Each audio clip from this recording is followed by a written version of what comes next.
안녕하십니까. 길이 없다고 갈 수 없는가. 이 책은 카토 타이조 일본 작가가 쓴 글입니다. 창조적인 대학 생활이라는 부제가 붙어 있는데요. 대학 생활을 어떻게 하면 잘할 수 있는지 머릿말에 이런 글이 있습니다. 지금까지는 초등학교, 중학교, 고등학교를 같은 방식으로 거쳐왔고 에스컬레이터처럼 타고 있기만 하면 저절로 올라갈 수 있었다. 그러나 대학이란 곳은 사람을 날라다 주는 에스컬레이터 같은 것은 하나도 없다. 자기 발로 걷지 않으면 안 되는 곳, 그곳이 대학이다. 이 대학이란 전혀 새로운 곳, 제로로부터 출발해야 하는 곳이다. 중요한 것은 지금까지의 생각, 지금까지의 선입관을 모두 털어버리고 첫걸음을 내딛는 것이라고 생각한다. 그러므로 대학에 들어와서도 의욕이 없다고 느끼는 사람이 있다면 그것은 본래의 자기, 뭔가 하려고 하는 자기를 상실한 상태라고 생각한다. 어, 여기서 나는 인간이란 원래 의욕을 가진 존재라고 생각한다. 계기만 잡으면 그 다음부터는 의욕을 가지고 간직하고 있는 본래의 자기가 창조의 에너지를 발휘하는 것이다. 그리고 이런 계기가 될 듯한 힌트를 주려는 것이 이 책이다. 그리고 이 책 2장에서 대학은 정말로 시시한가에서는 지금까지의 자기와는 다른 자기를 발견하려면 어떻게 해야 되는가를 생각해 보았다. 그리고 여기에서 듣는 법, 노트하는 법, 그리고 리포트와 졸업 논문에 대해 가능한 구체적으로 쓰고 있다고 합니다. 그리고 인류대학이 어떤 것인지 하는 이야기가 있고요. 강의나 대학의 건물 안에서만 배울 수 있는 것이 결코 아니다라는 이야기, 그리고 무엇이든 배우려는 의욕을 가진 대학생이 많으면 그 대학이 바로 인류대학이다. 그렇게 해서 제가 일부 읽어드리도록 하겠습니다. 제 1장은 시도하지 않으면 결과도 없다 라는 것입니다. 그래서 대학에서 무엇을 창조할 것인가 라는 부제가 붙어 있고, 여기에서 감동은 스스로 창조하는 것이다 라고 되어 있습니다. 대학에 들어간 다음 우연한 계기로 럭비 동호회에 가입한 학생이 있었다. 초등학교 때부터 좋은 중학교에 가고 좋은 고등학교에 진학하고 좋은 대학에 입학하는 것을 인생관으로 삼아온 학생이었다. 그러므로 그의 상승 감각에는 지금까지 클럽 활동 따위에 불필요한 것이 끼어들 여지가 없었다. 그러나 이 동호회에서 연습을 거듭하는 동안에 인정을 받아 마침내 시합에 나갈 기회까지 갖게 되었다. 이 시합에서 그것은 참으로 행운에 지나지 않았지만 그에게 볼이 와서 멋진 트라이에 성공했다. 그 순간 그는 지금까지 한 번도 맛보지 못한 감동에 사로잡혔다. 인간에게는 상상력이 있다. 그러므로 체험해보지 않고서도 알 수 있는 일이 얼마든지 있다. 그러나 그 트라이만은 달랐다. 상상력에 의해 자신의 지금까지의 체험을 아무리 확대해 보아도 그 트라이의 감동에는 미치지 못했다. 그 감동은 대학의 합격자 발표에서 자기 이름을 발견했을 때의 감동과는 전혀 이질적인 것이었다. 대학에 합격했을 때도 눈물이 나왔다. 그러나 트라이를 했을 때 그의 눈에 보인 눈물과는 전혀 다른 눈물이었다. 이런 환희도 우리 인생에 있었던가 하는 커다란 경의가 따르는 감동이었다. 우리 인생에 기쁨이 없는 것은 아니다. 기쁨 따위는 없다고 단정해버린 사람에게만 기쁨이 없을 뿐이다. 환희가 인간을 버린 것이 아니라 인간이 기쁨을 포기한 것이다. 누군가가 기쁨을 포기하라고 강요한 것은 절대로 아니고 스스로 포기한 것이다. 현재 자기의 인생으로는 아득하기만 한 꿈을 갖는 것은 자기의 인생에도 트라이는 반드시 있게 마련이라고 믿는 것이기도 하리라. 아마도 트라이에 성공한 그는 상상조차 못했던 감동을 맛봄으로써 그 이후 그의 상상력은 비약적으로 풍부해졌으리라. 그리고 풍부해진 상상력은 그의 인생에 더욱 화려한 낭만을 주었을 것이다. 상상력도 감성도 현재 자기에게 있는 것이 아니라 있는 것은 그 가능성 뿐이다. 처음부터 너무 많은 것을 바라지 말라. 현실 속에서 체험한 일들이 상상력을 더 풍부하게 만들어주니까. 다음에 스스로 관심을 찾아내라. 대학 시절에 좋아하는 일을 하라고만 말하면 어떻게 해야 좋아하는 일을 찾아낼 수 있을까? 라고 묻는다. 그러나 이것은 되씹어보면 어리석은 질문이다. 좋아하는 일은 발견한다기보다는 키워나가는 것, 창조하는 것이다. 어딘가에 떨어져 있는 것을 발견하듯 찾아내지는 못하는 것이다. 원래 재미란 이해로부터 생기는 법이다. 이해하지도 못하는 일에 흥미를 가지려고 하는 것처럼 이상한 일은 없다. 테니스는 어느 정도 익숙해져야 재미가 있을 것이다. 재미가 있어서 테니스를 시작하는 것은 아니다. 하는 동안 차츰 어떻게 하면 솜씨가 늘어나는가를 알게 되어 재미를 붙이게 되는 것이다. 다시 말하면 테니스를 하려는 결의가 먼저이지 재미가 먼저는 아니다. 능력도 마찬가지다. 수영을 할 줄 알게 될 때까지는 물에 들어가지 않겠다고 하는 사람은 영원히 수영을 배우지 못할 것이다.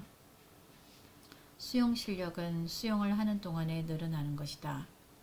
영어에 숙달할 때까지는 영국인이나 미국인과 사귀지 않겠다고 하는 것은 가장 나쁜 영어 학습 방법일 것이다.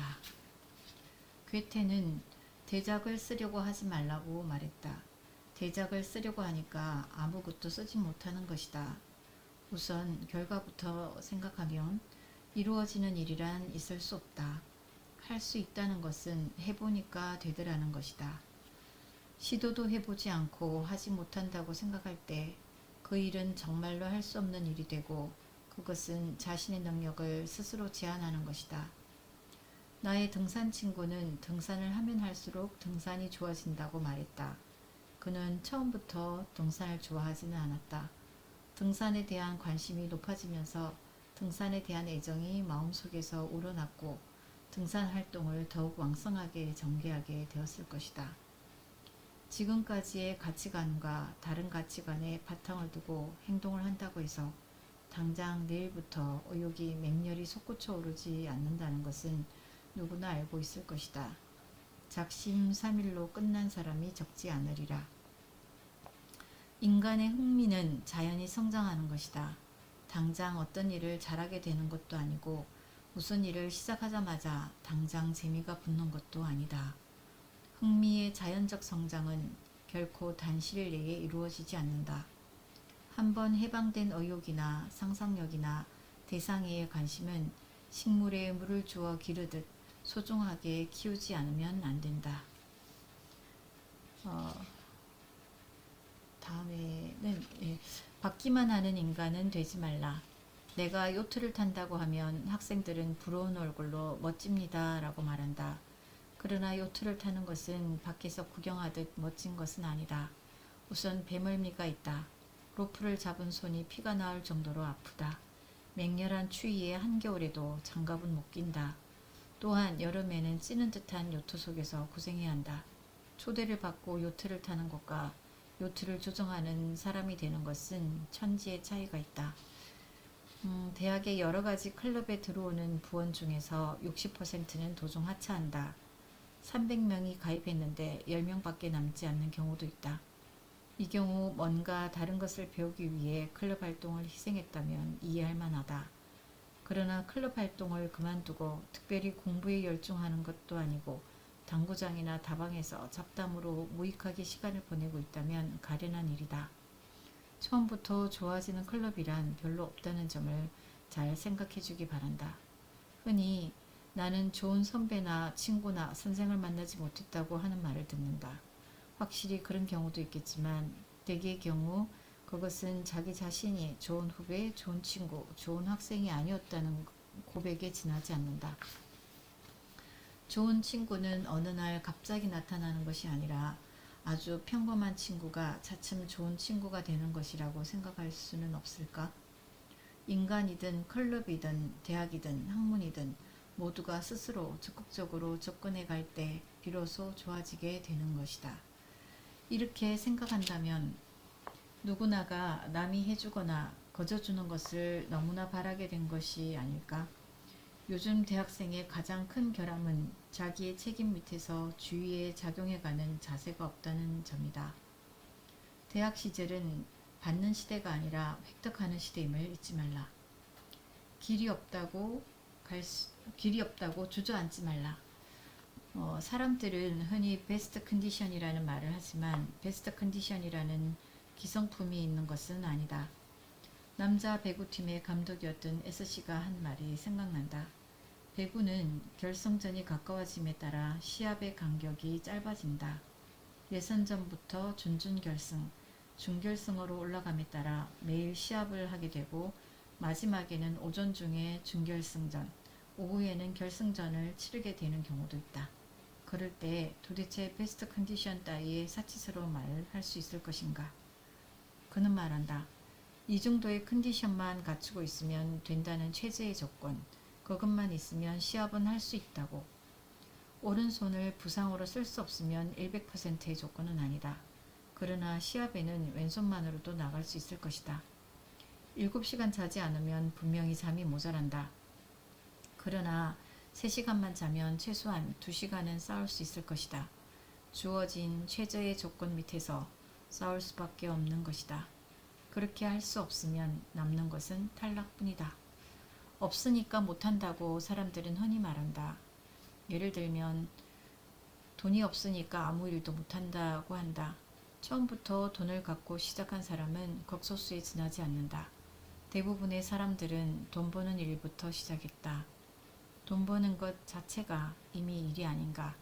게다가 처음부터 돈을 받아서 일을 시작한 사람은 일 때문에 매력적인 인간은 아니다. 길이 없어서 가지 못한다고 말한다면 길이 없던 곳에 어떻게 길이 생겼느냐고 묻고 싶다. 길은 처음부터 있었는가? 길이 없던 곳을 처음으로 걸어간 사람이 있었기 때문에 지금의 길이 생기지 않았는가?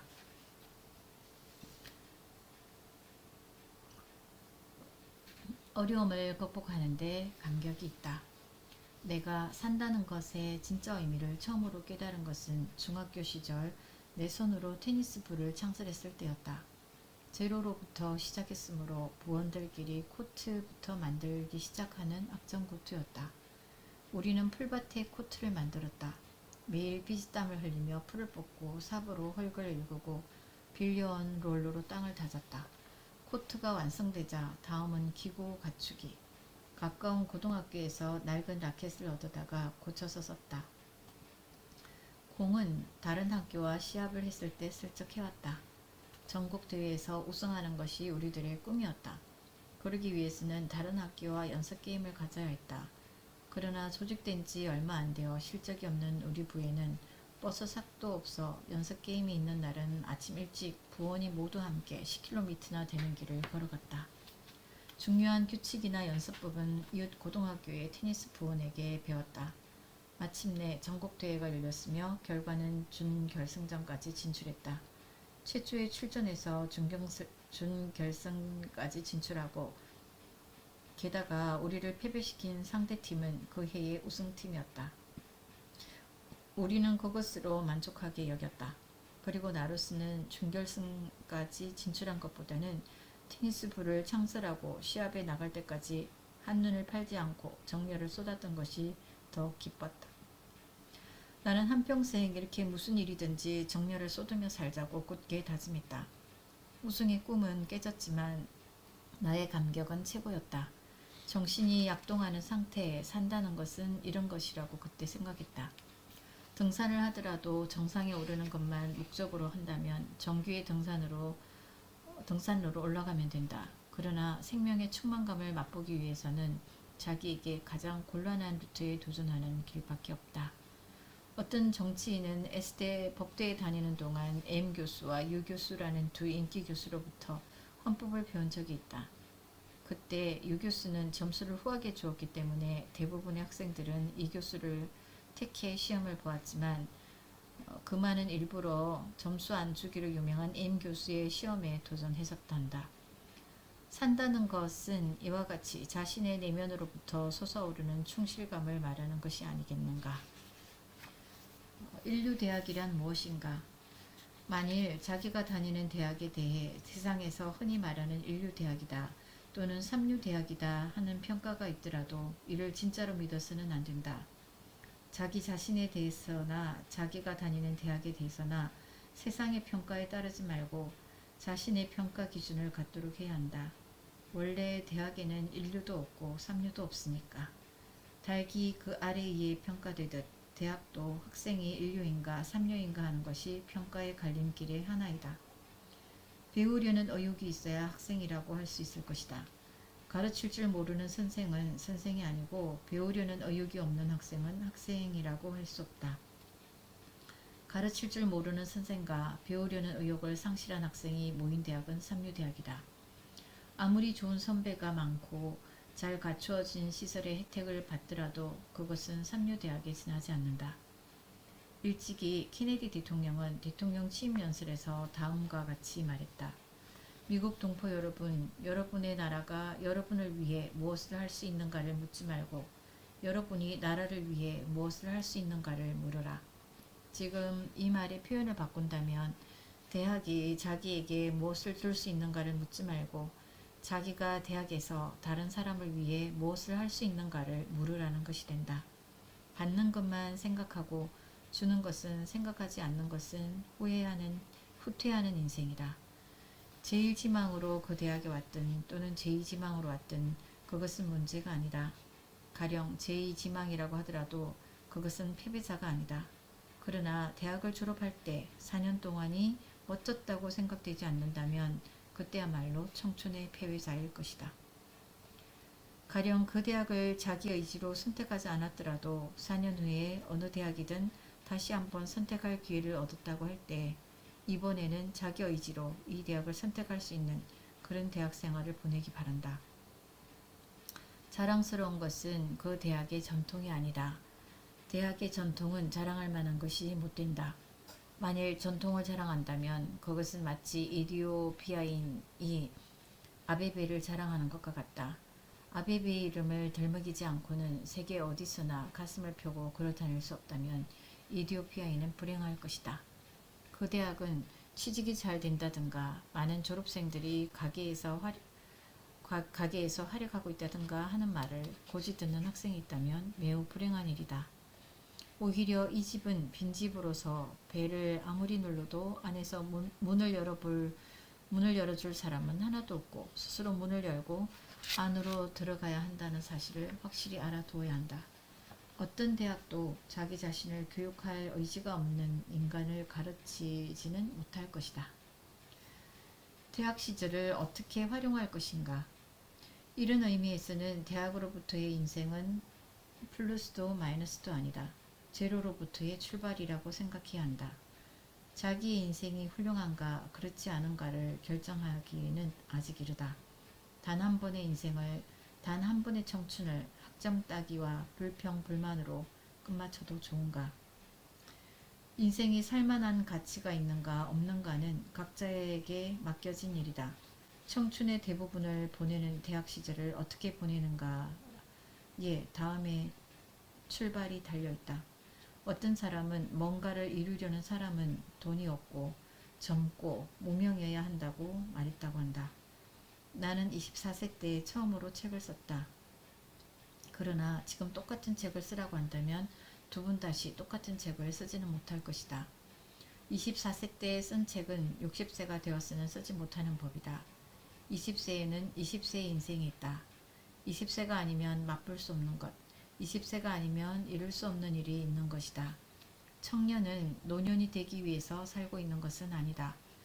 누구도 자기를 대신하여 자기의 인생을 살아주지는 못한다. 누구도 자기를 대신하여 자기의 죽음을 죽어주지는 못한다. 그리고 누구도 자기를 대신하여 청춘의 문을 열어주지는 못한다. 대학에 가면 뭔가 좋은 일이 있으리라고 생각하고 있는 사람은 결혼만 하면 행복해진다고 생각하는 여성과 마찬가지이다.